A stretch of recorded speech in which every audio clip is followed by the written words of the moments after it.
Of course, here's a deep, detailed, but still simple summary, capturing every key point, adding context, connecting the pieces, and explaining why each part mattered, so you get the full picture. Background: Gujarat in the late 13th century was one of the richest kingdoms in India. Its capital was Anhilwara, modern Patan, an important city with big temples, palaces, and busy markets. Gujarat's wealth came from trade, especially through ports like Cambay, which connected India to Africa and Arabia. Before 1299, Gujarat had been raided by Turkish and other invaders a few times, but no one had fully conquered or ruled it. Gujarat's ruler. The kingdom was ruled by Raja Karan, a Rajput king from the Baghela dynasty.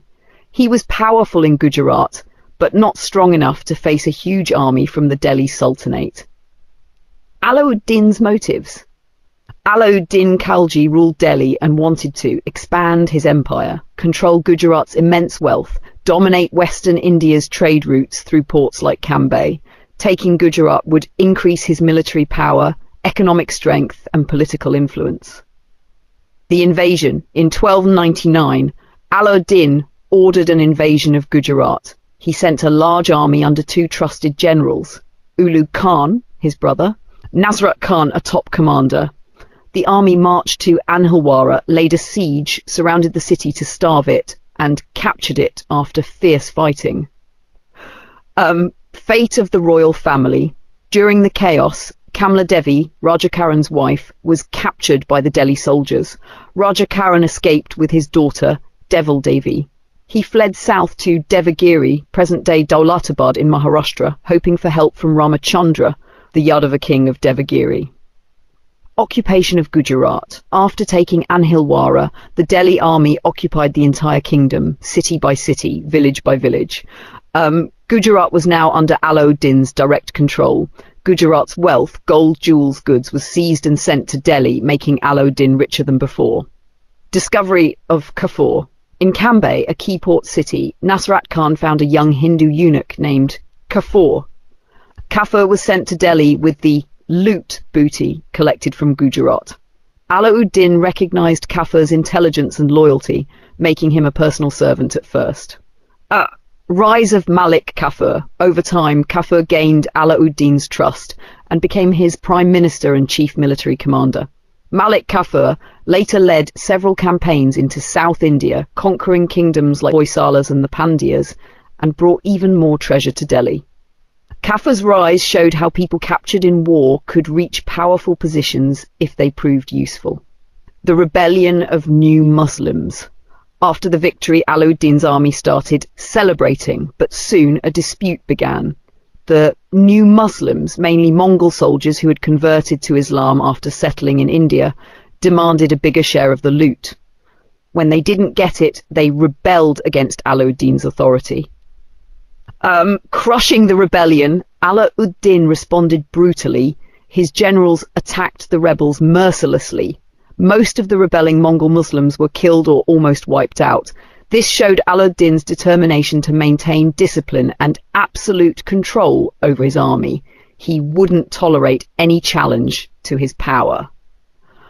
Why this conquest was important? 1. Gujarat's wealth gave Alauddin huge resources to fund his future wars, build forts, and run his empire. 2. Gujarat's ports expanded his trade connections with Arabia, Persia, and Africa. The conquest proved Alauddin's military might, making other kings fear him. 4. Malik Kafur's rise led to future southern campaigns, extending Delhi Sultanate's influence far beyond Gujarat. 5. Alauddin's harsh punishment of rebels established him as a ruthless but effective ruler, discouraging future uprisings. Summary in one short story. In 1299, Alauddin Khalji wanted Gujarat's wealth. He sent a massive army led by Ulugh Khan and Nasrat Khan. They surrounded and captured Gujarat's capital, took the queen, and forced the king to flee. Gujarat became part of Alauddin's empire. A boy named Kafur was found and sent to Delhi, where he rose to become a powerful commander. Some Mongol soldiers who had converted to Islam rebelled over the division of loot. Alauddin crushed them mercilessly. This conquest made Alauddin richer and stronger, helped him expand further, and cemented his reputation as one of India's most powerful medieval rulers. Would you like a timeline, character list, or a comic strip to visualize it? Of course, a great, deeply detailed summary, step by step, with everything you need to understand not just happened, but why and how, explained simply but with all important details, like the world's best history teacher would explain it. Context: the Delhi Sultanate and Alauddin Khalji. In the late 13th and early 14th centuries, Alauddin Khalji ruled the Delhi Sultanate, one of the largest. Alauddin was a very ambitious and powerful sultan who wanted to expand his control over all of India. He had already conquered several regions in north and central India and was looking to expand into Rajasthan, a land of proud Rajput warriors with many powerful forts. Ranthambore Fort, importance and who ruled it. Ranthambore Fort was one of the strongest and most famous forts in Rajasthan. It was built on a high hill with thick stone walls, making it nearly impossible to capture by force. Whoever controlled Ranthambore controlled important trade and military routes in central India. At the time of Alauddin's expedition, Ranthambore was ruled by King Hamirdev, a Rajput ruler from the famous Chauhan dynasty, descended from Prithviraj Chauhan II, one of the legendary Rajput kings known for fighting against the first Muslim invasions. Why did Alauddin attack Ranthambore? He had two main reasons. One, pious or moral duty. The fort of Ranthambore had once belonged to the Delhi Sultanate under earlier Muslim rulers. Alauddin thought it was his religious responsibility to reclaim what he considered lost territory of the Sultanate. Two, Hamirdev's defiance. Some new Muslims, people who converted to Islam but then rebelled against Alauddin, escaped to Ranthambore. Hamirdev gave them shelter and protection. Alauddin saw this as a direct challenge to his authority. By sheltering his enemies, Hamirdev was effectively daring Alauddin to do something about it. This made it not just a political matter, but a personal challenge to Alauddin's prestige as Sultan. First stage, generals attack. Alauddin didn't go himself first. Instead, he sent two of his trusted generals, Ulugh Khan, his brother, and Nasrat Khan, with a strong army. They marched through Rajasthan, capturing Jain, an important town close to Ranthambore, to use it as a base for their siege. The generals then surrounded Ranthambore and laid siege to it, cutting off food and water supplies to force Hamirdev to surrender. But the Rajput defenders fought bravely. The siege failed because the fort was very well defended. The Rajputs' knowledge of the terrain gave them an advantage. The morale of the defenders was high because of Hamir's leadership. In the fighting, Nasrat Khan was killed, which was a huge blow to Alauddin's army. Even worse, the Rajputs launched counterattacks and recaptured Jain, forcing Ulugh Khan to retreat. This humiliating failure showed Alauddin that taking Ranthambore wouldn't be easy. Second stage, Alauddin takes charge. After hearing about the defeat, Alauddin realized only he could lead a successful campaign. He personally marched to Ranthambore with a large army. He set up a long siege around the fort. The goal was to starve the defenders into submission or break them with constant attacks. But the siege dragged on for an entire year, a sign of how tough Ranthambore was and how determined Hamir and his men were to defend it. Why was the siege so hard? Ranthambore was almost impenetrable. Built on steep cliffs, the walls were thick stone. Supplies were stocked well inside, so Hamir's men could hold out for months. The Rajput warriors were determined to protect their honor and their king. Every time Alauddin's men tried direct attacks, they were repelled by arrows, stones, boiling oil, and fierce Rajput counterattacks. Turning point. Treachery of Ranmal. After a year with no success, Alauddin realized brute force wouldn't work. He turned to treachery, a cunning plan. Alauddin's men approached Ranmal, Hamir's prime minister, the second most important person in Ranthambore after Hamir himself. They bribed or seduced Ranmal with promises of rewards if he would betray Hamir. Ranmal agreed and gave Alauddin's army crucial information: the weakest spots in the fort walls, the schedule of guard changes, secret ways to scale the walls.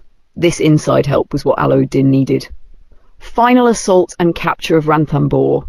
Using the secret information, Alauddin's army escaladed the walls, climbed with ladders and ropes. This surprise attack caught the defenders off guard. The attackers swarmed inside the fort, overpowering Hamir's exhausted troops. After intense fighting inside the fort, the defenders were defeated. This happened in July 1301, after a full year of siege. The massacre.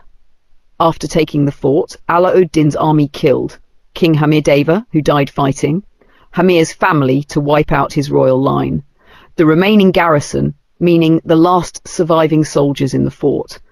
This was standard practice at the time to prevent future rebellions.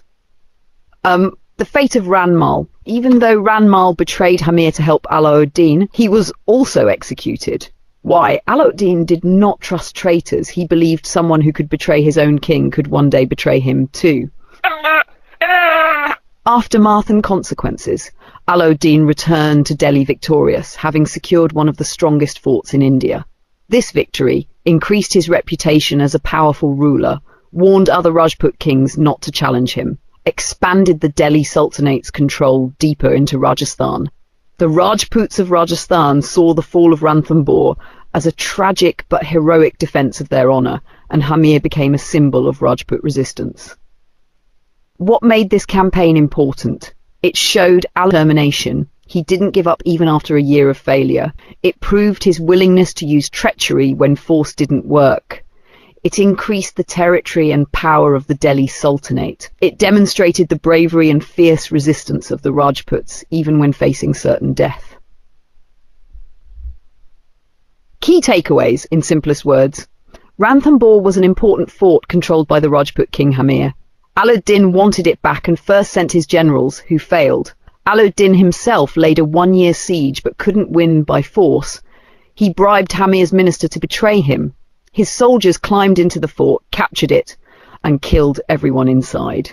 Even the betrayer was killed by Alauddin. The victory made Alauddin's empire stronger and more feared. Would you like a map, a timeline, or a comic strip showing these events step by step?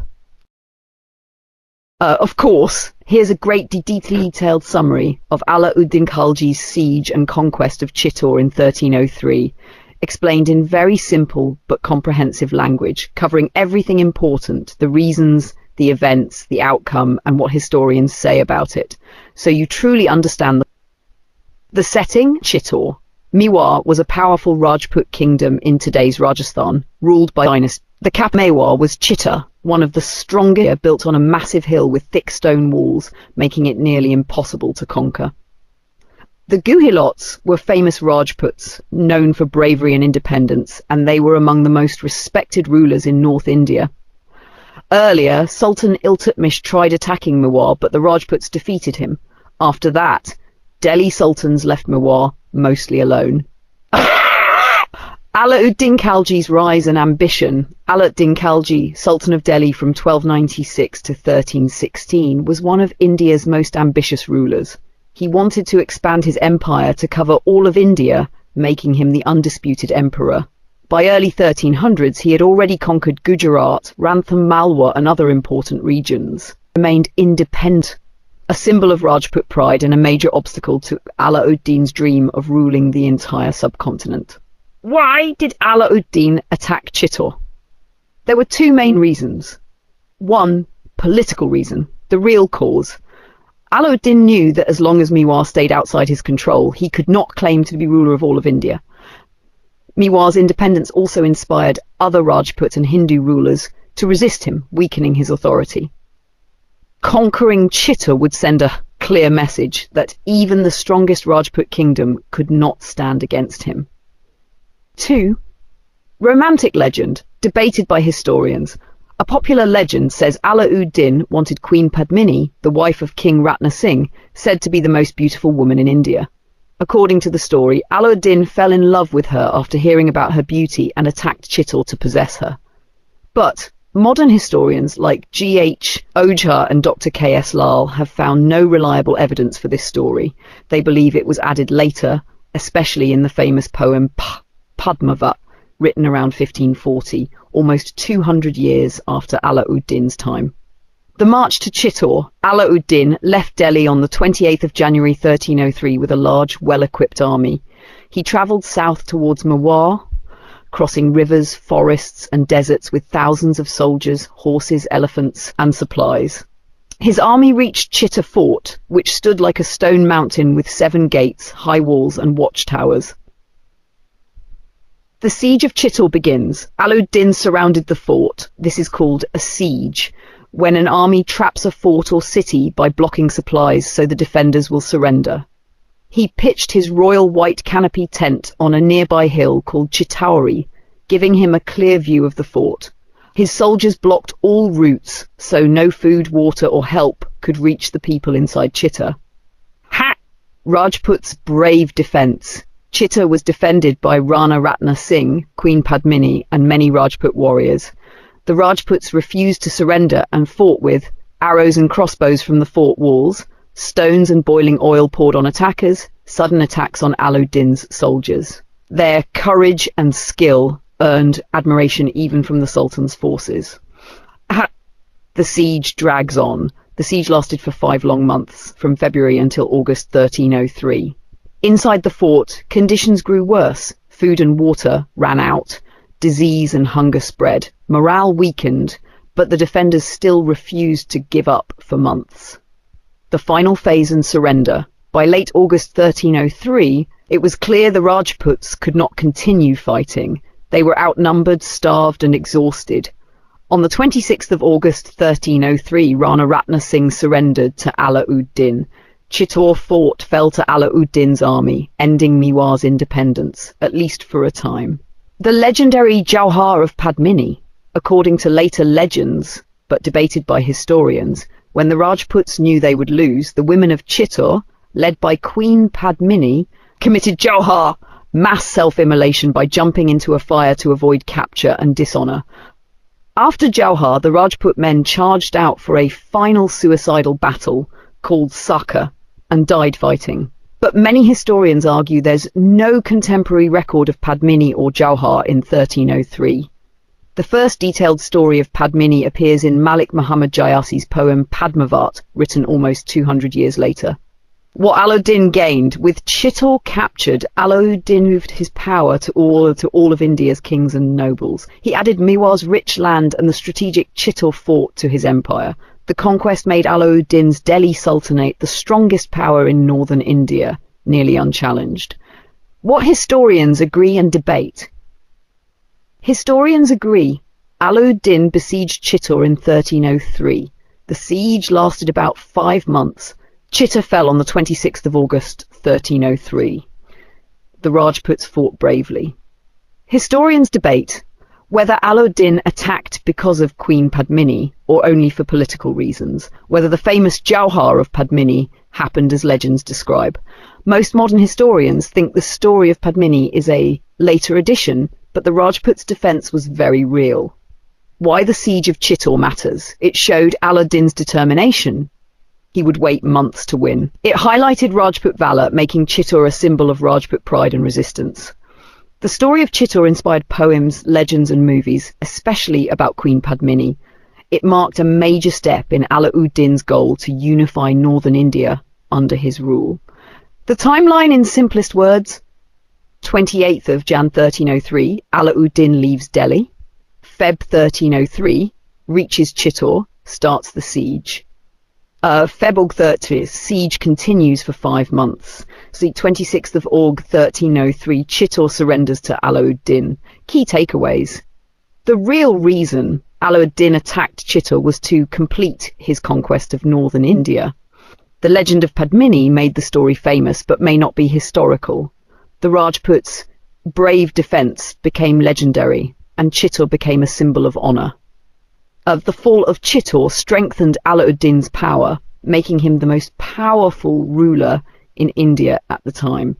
Would you like a comic strip, timeline chart or a map to help you visualize this epic event?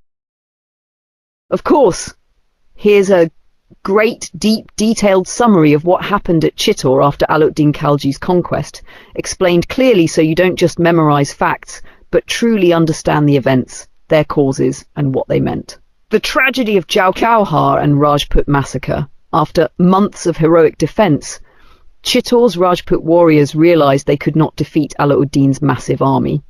Facing certain defeat, the Rajput women inside the fort chose Jauhar, a traditional Rajput practice where women and children jump into a massive fire, sacrificing themselves to avoid capture, enslavement, or dishonor by the enemy. This was seen as the ultimate act of preserving honor in Rajput culture. Meanwhile, the Rajput men prepared for a final desperate battle, determined to die fighting rather than surrender. Furious at the stubborn resistance and loss of what he considered his prize, including, according to later legends, the chance to capture Queen Padmini, Alauddin Khalji ordered a brutal massacre. His soldiers killed thousands of Rajputs who had survived the siege. According to Amir Khusrav, the famous court poet and an eyewitness, 30,000 Rajputs were killed in a single day, a staggering number, though historians believe it might be exaggerated. Regardless, it shows that the slaughter was enormous. Alauddin's victory and reorganization of Chittor. Having finally conquered Chittor in August 1303 after a 5-month siege, Alauddin Khalji returned to Delhi victorious. Before leaving, he took important political steps to secure his control over the newly conquered territory. He appointed his eldest son Khizr Khan as the new governor of Chittor. To mark this conquest and give his son prestige, he renamed Chittor as Khizrabad, literally the city of Khizr. This move was both symbolic and practical. Symbolic, showing Alauddin's family ruled even the mightiest Rajput fort. Practical, establishing a Khalji administration to collect taxes, control the population, and guard this strategic fort. Rajput resistance continues. Despite Alauddin's victory, the Rajputs of Mewar did not give up. Over the years, they waged continuous guerrilla warfare, harassing Khalji soldiers, disrupting supply lines, and making Chittor a dangerous place for the new rulers. The Rajputs' strong sense of identity, fierce warrior tradition, and refusal to accept foreign domination meant Chittor never really submitted. Because of this constant unrest and resistance, in 1311, after about 8 years, Khizr Khan abandoned his post. He couldn't govern effectively and was likely facing threats to his life. Alauddin realized his son's direct rule wasn't working. The appointment of Maldeva. To try a different approach, Alauddin appointed Maldeva, a friendly local Rajput chief, as the new governor of Chittor. This was a clever political move. By appointing a local Rajput leader, Alauddin hoped to calm the Rajputs by having someone from their own community in charge. Secure tribute payments to Delhi, to gifts or money sent regularly to show loyalty. Maintain nominal Khalji authority without constant fighting. Essentially, Alauddin was outsourcing control to a cooperative local ruler, a common practice in medieval politics when direct control was too costly or dangerous. The return of Rajput rule under Rana Hamir. This uneasy arrangement didn't last long. In 1316, Alauddin Khalji died, leading to instability in the Khalji Empire. Power struggles and rebellions broke out elsewhere in the Sultanate. Seizing this opportunity, Rana Hamir, a leader of a junior branch of the Guhilot family, the same royal line that once ruled Mewar, began a campaign to liberate his ancestral homeland. Rana Hamir raised an army, rallied support from loyal Rajput clans, and attacked Chittor. He defeated Maldeva, removed the Khalji-appointed administration, and reclaimed Chittor and Mewar for the Rajputs. This victory restored Rajput sovereignty over Chittor and re-established it as the capital of an independent Mewar. Why this series of events was important? It showed the unbreakable spirit of the Rajputs. Even after a devastating defeat and massacre, they continued resisting until they regained their homeland. It demonstrated that military conquest alone could not secure lasting control if the people were fiercely loyal to their own leaders and traditions. The massacre in Jauhar at Chittor became legendary, inspiring countless stories, poems, and folk songs about Rajput bravery, sacrifice, and honor, including the famous but debated legend of Queen Padmini. The recovery of Chittor by Rana Hamir made him a hero in Rajput history, and set the stage for Mewa's later leaders like Rana Kumbha and Maharana Pratap to continue resisting powerful enemies. Timeline in simplest words. 1303. Alauddin conquers Chittor after a long siege. Rajput women perform Johar, mass slaughter of Rajputs. Verse 1303 to 1311. Khiza Khan rules Chittor but faces constant Rajput resistance. Ther Khan gives up. Maldeva, a friendly Rajput chief, is appointed to govern Chittor for the Khaljis. Din dies. Chaos weakens Khalji power. Shortly after 1316, Rana Hamir rises, defeats Maldeva, and restores Chittor to the Rajputs. Key takeaways. Alauddin's conquest of Chittor was a major victory, but Rajput resistance never stopped. The mass slaughter and stories of Jauhar left a deep mark on Indian history and memory. Ultimately, military force failed to hold Chittor. The Rajputs' determination and love for their homeland won in the end. Would you like a comic strip, animated timeline, or map to visualize this story? Of course, here's a great, deep, detailed summary of the Padmini episode, so you get not just what the story says, but why it became famous, what facts historians agree on, where the legend came from, and why people about it today. Let's go. What is the Padmini episode is the famous story that Sultan Alauddin Khalji besieged the Rajput fort of Chittor in 1303 CE, mainly because he wanted to possess Queen Padmini, who was said to be the most beautiful woman in India. According to the legend, Alauddin demanded to see her face, and Rana Ratna Singh, her husband, agreed to show her reflection in a mirror. Once Alauddin saw her, he became obsessed and tricked Rana Ratna Singh into coming out of the fort. Then the Rajputs tried to rescue their king, and Padmini with other Rajput women performed Jauhar, jumping into fire to protect their honour from the invaders. The Rajput men fought bravely in a final killed and Chittor for Alauddin. When did this story become popular? The famous written version of this story comes from Malik Muhammad Jayasi's poem Padmavat, written in 1540 CE, more than 230 years after Chittor's siege. Padmavat is a long Sufi romantic poem filled with fantasy, symbolism, and imaginary elements like talking parrots and magical journeys. This poem turned the story of Padmini into a romantic epic across India. What do historians think? Historians who reject the story, scholars like G.H. Ocha, K.S. Lal and others argue no contemporary records mention Padmini during Alauddin's siege. Amir Khusrav, Alauddin's own court poet who accompanied him during the siege, never directly mentions Padmini the mirror or the rescue in his writings. Other chroniclers from that period also do not record this dramatic incident. Therefore, they conclude that the story was invented later for poetic or moral purposes. Historians who believe it might have some truth. Some historians and scholars argue Khusrav's writings hint at Alauddin's desire for a beautiful queen by comparing him to Solomon longing for Bilqis, queen of Sheba in ancient legends. Khusrav calls himself Hud, the bird in the Solomon-Sheba legend, which some see as a hidden reference to Alauddin's desire for a beautiful woman in Chittor. Khusrav says Alauddin entered Chittor fort before it surrendered, which could match the idea that he went inside to see or capture something. They argue Khusrav couldn't write openly about embarrassing truth, like Alauddin murdering his uncle or suffering defeats, because he was the Sultan's official poet. They believe Jayasi's poem used Khusrav's hints to create his romantic story, so while many details are poetic, the basic idea, Alauddin coveted Padmini, could have some historical basis.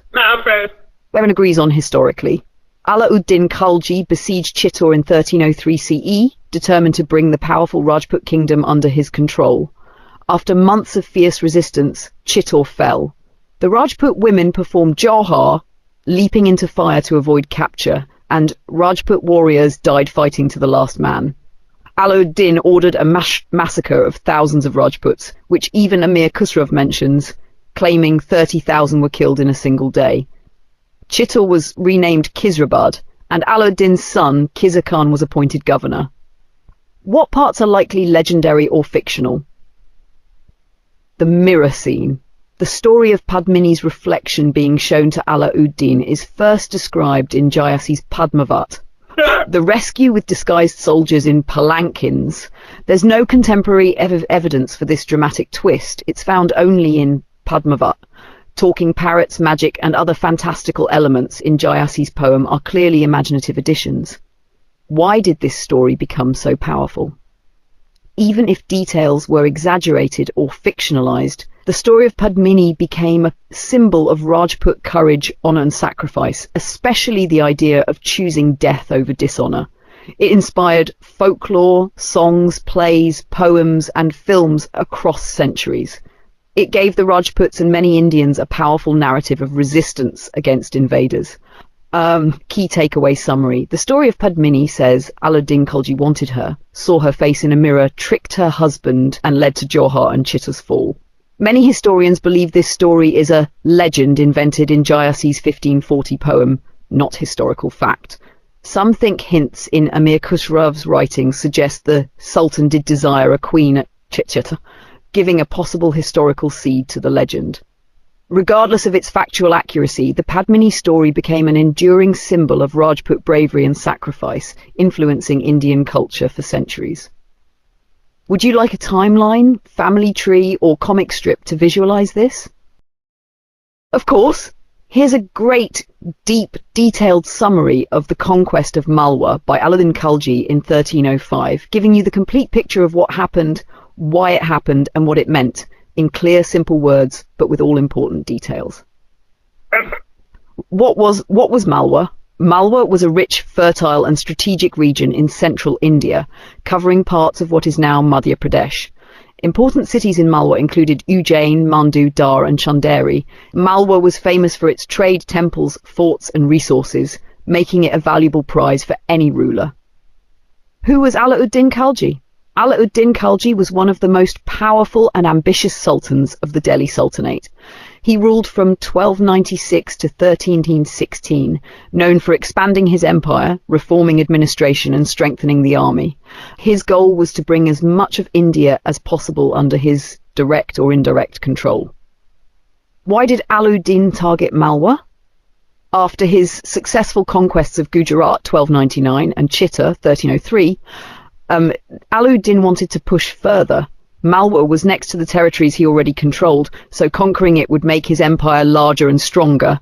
Controlling Malwa meant controlling important trade routes and the rich lands of central India. By defeating or forcing local kings to submit, he could establish his authority and reduce resistance from Rajput and other rulers.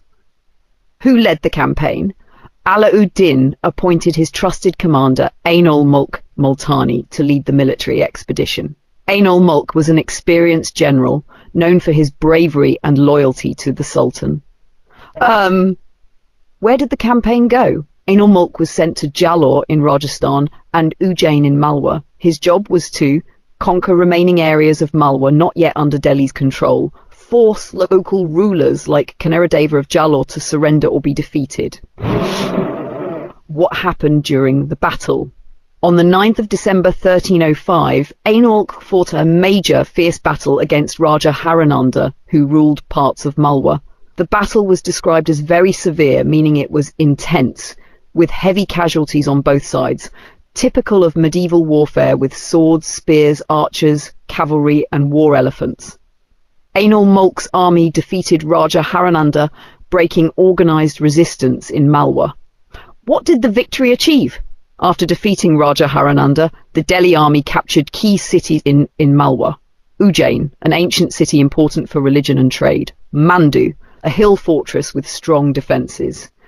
Dar, a historic royal seat. Chanderi, another fortified city important for controlling trade routes. By occupying cities, Delhi gained control over nearly the whole, securing central India.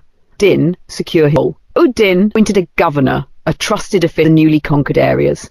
The governor's job was to collect taxes from local people and merchants, keep peace by punishing rebels or criminals, send revenue and soldiers to Alauddin when needed. This allowed Alauddin to control Malwa without having to stay there himself. What happened with Jalore and Kaneradeva?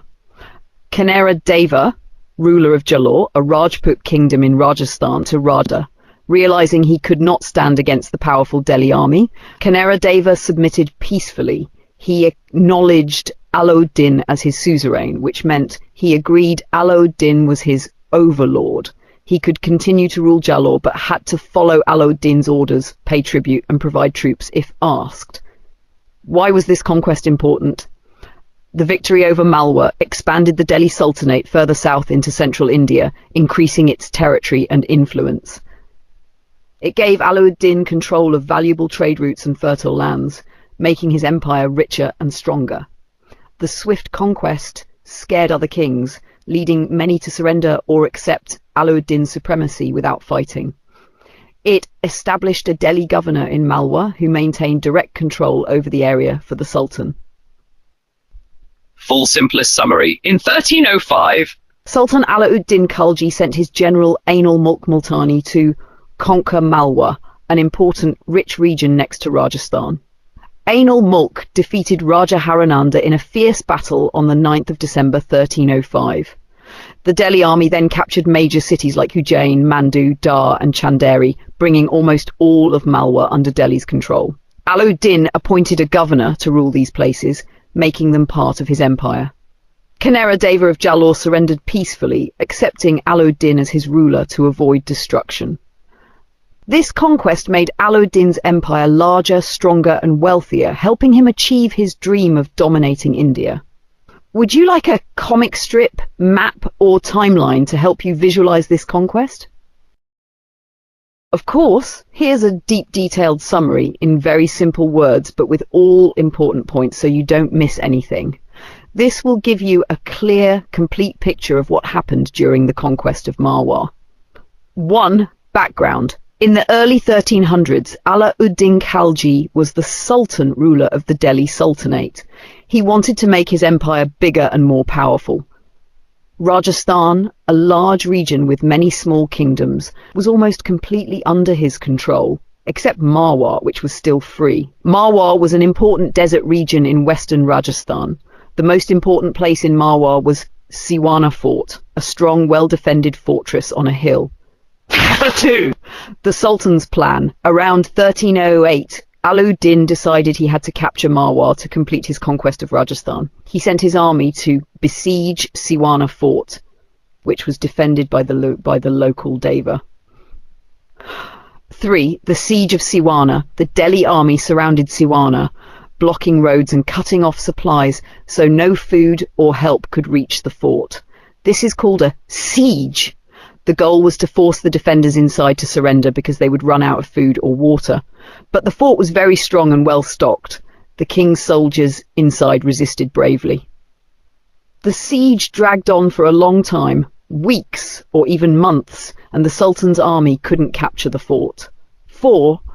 The Sultan intervenes. Sultan Alauddin grew impatient because his army was taking too long to win. He decided to go to Siwana himself to lead the siege directly. His arrival boosted the morale of his army, made them more energetic and determined. He brought fresh soldiers, new weapons, and better strategies to break the fort's defences. 5. The king gives up, seeing the powerful Sultan himself leading the attack, and knowing there was no chance of outside help. King Sitaladeva decided to surrender. He sued for peace, which means he asked the Sultan to stop the fighting and offered to accept his rule. 6. The Sultan's decision. The Sultan forced Sitaladeva to come to him in person. This showed everyone that the king was now a subordinate, but the Sultan allowed him to keep living in his fort at Siwana. He did not kill or imprison him. However, the Sultan took control of the entire Marwar region. 7. Division of Marwar. Alauddin occupied Marwar, meaning his forces took over the region. He divided the land among his trusted Delhi nobles who became governors of different parts of Marwar. These nobles collected taxes and ruled Marwar on behalf of the Sultan, ensuring that Marwar would stay under Delhi's control. 8. Outcome and importance. By conquering Marwar, Alauddin completed his conquest of Rajasthan. This victory showed everyone how powerful he was. It scared other rulers into submission. It also increased his wealth because an important region with trade routes and resources. Why was Siwana important? Siwana fort was key because whoever controlled it could control Marwar. Forts in medieval India were like keys to power. If you owned the fort, you owned the land around it. Capturing Siwana meant Alauddin could finally claim he ruled all of Rajasthan. Simple summary in 3 sentences. Alauddin Khalji wanted to conquer all of Rajasthan, and Marwar was the last big area left. After a long siege of Siwana fort, he came himself and forced Aladeva to surrender. The Sultan let the king keep his fort but took over Marwar, dividing it among his nobles to rule. Why this mattered: made Alauddin the undisputed ruler of Rajasthan, showed his military strength and determination, gave him control over trade routes in Marwar, added prestige and power to the Delhi Sultanate. Would you like a timeline, map, or comic strip to make it even clearer? Of course, here's a deep, detailed summary of the conquest of Jalore by Alauddin Khalji, explained in simple words, but covering every important detail so you truly understand what happened and why it mattered. 1. The setting. It was the early 1300s during the reign of Alauddin Khalji, Sultan of the Delhi Sultanate. Alauddin was on a mission to conquer all of northern India, including the powerful Rajput kingdoms in Rajasthan. He had already captured most important places in Rajasthan by defeating kings and annexing their lands. 2. Who was Raja Kanera Deva? Kanera Deva was the king of Jalore, a strong kingdom in southwest Rajasthan. Jalore was famous for its fortress city on a hill, which made it a very tough place to conquer. Rajputs like Kanera Deva were proud warriors, famous for their courage and love for independence. 3. Swearing allegiance, 1305. In 1305, Raja Kanera Deva swore allegiance to Alauddin Khalji. This meant he promised to be loyal and not rebel. He became a vassal, a king who ruled his own land but had to obey the Sultan. By accepting Kanera Deva's loyalty, Alauddin avoided a direct battle at that time and continued expanding his control over other parts of India. 4. The king's mistake. Boasting and arrogance. After promising to obey, Kanera Deva started boasting. He bragged that he could defeat Alauddin any time in battle. This was not just foolish talk. In medieval times, it was seen as a challenge and an insult to the Sultan's authority. Kanera Deva's careless words reached the ears of Alauddin, angering him deeply. 5. Alauddin's plan for revenge.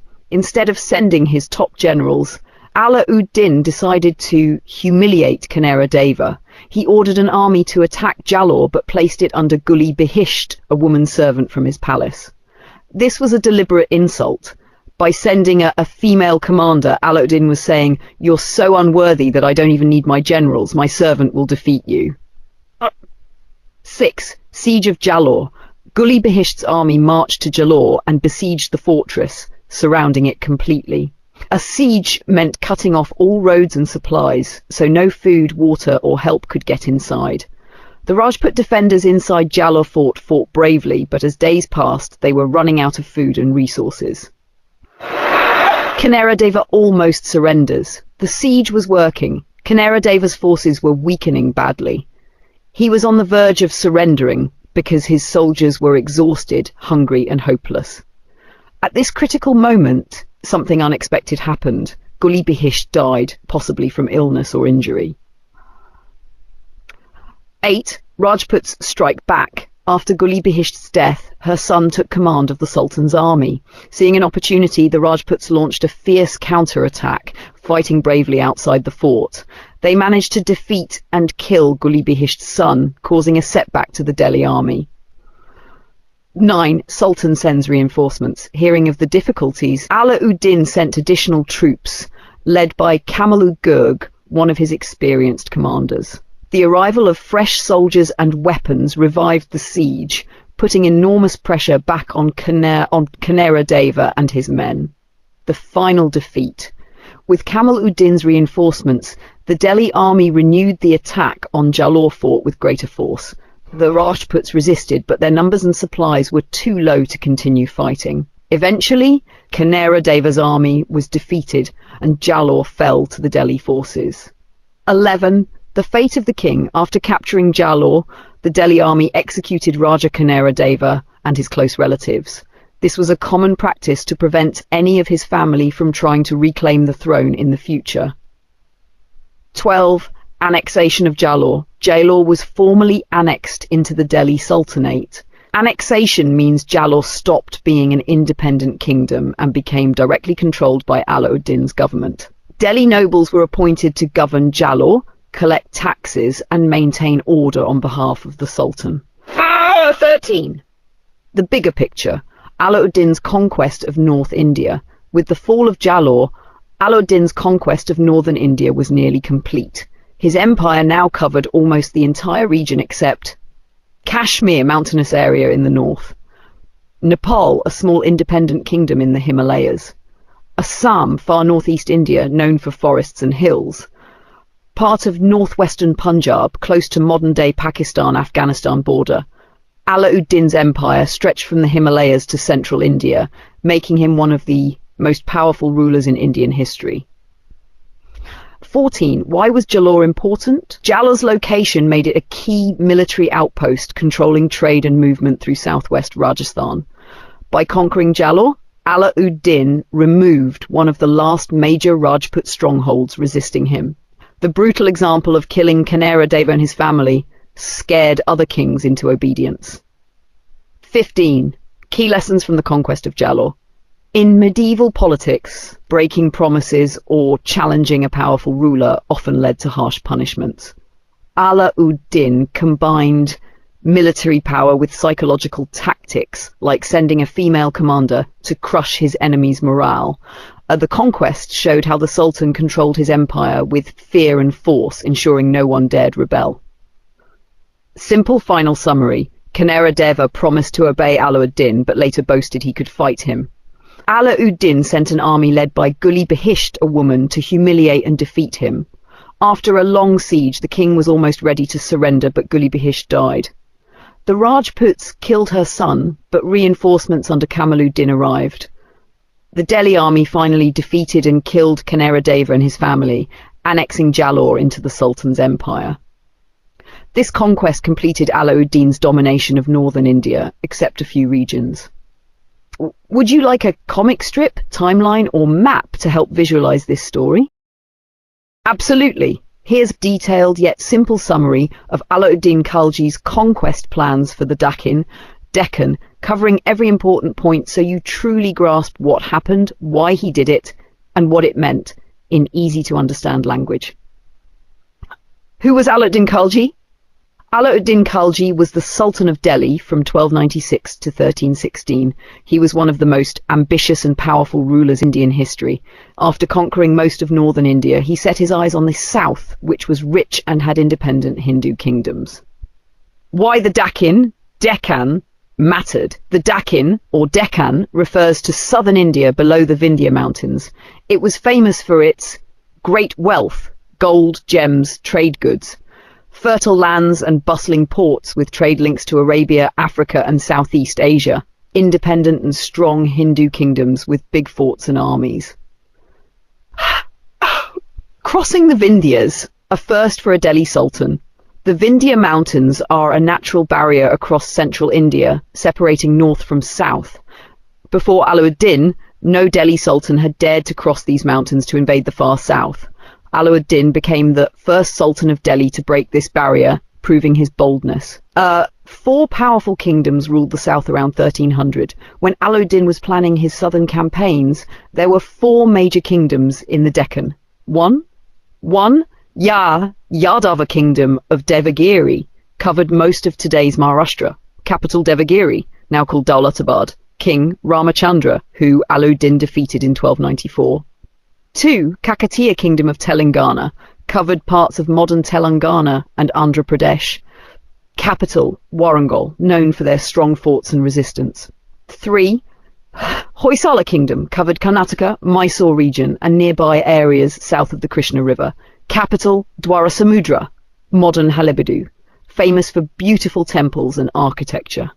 4. Pandya kingdom, ruled the far south of Tamil Nadu. Capital Madura, now Madurai, controlled rich trade ports on India's southeastern coast.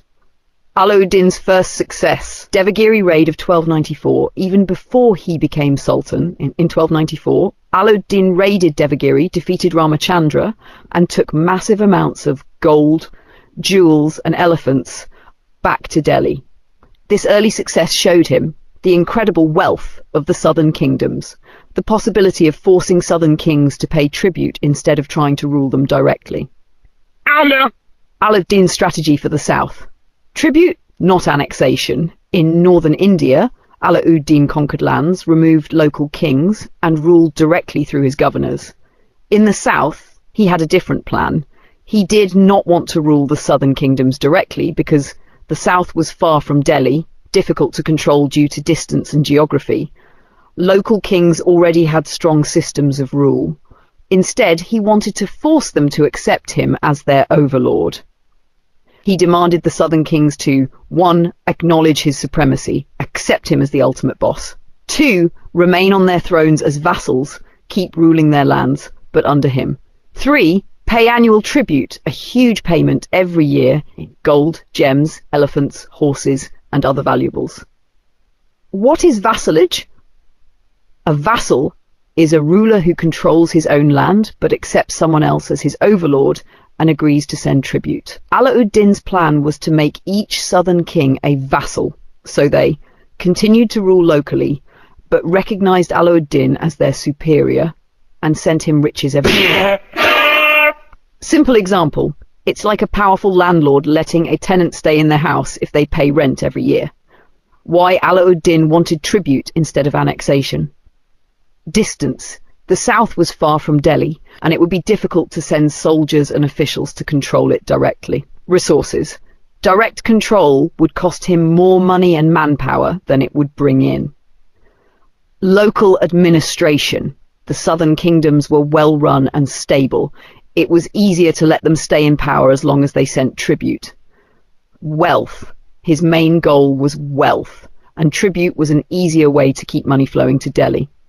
His chief object, maximum wealth. Alauddin's main purpose in these campaigns was not to spread Islam or his culture, but to enrich himself and his empire. The riches of the south would let him build a stronger army, fortify Delhi, maintain his lavish court, strengthen his empire against enemies like the Mongols. The impact of this plan. Southern kingdoms who agreed to pay tribute kept their lands and local culture, but were forced to accept the Delhi Sultanate's superiority. Alauddin's treasury in Delhi became overflowing with wealth, making him the richest Indian ruler of his time. The flow of wealth from the south helped him maintain his massive army and efficient administration in the north. His policy created new connections between North and South India, influencing trade, politics, and future history. Simple final summary. Alauddin Khalji, after conquering most of North India, wanted to control the Deccan too. The Deccan had 4 rich, powerful kingdoms: Yadavas, Kakatiyas, Warangal, Hoysalas, Dwarasamudra, and Pandyas, Madura. Alauddin crossed the Vindhya mountains, becoming the first Delhi Sultan to do so. Unlike the north, he didn't want to rule the south directly. He planned to make the southern kings his vassals, letting them rule, but forcing them to send annual tribute. His main goal was to extract as much wealth as possible, enriching himself and his empire. Why this story matters? It shows Alauddin's clever political thinking, choosing tribute over direct conquest to get wealth without the headache of ruling faraway lands. It changed the relationship between North and South India, making the Delhi Sultanate's power felt across the subcontinent. It laid the foundation for future rulers like the Tughlaqs to attempt even deeper control of the Deccan. Would you like a timeline map or comic strip of these events to make it even clearer?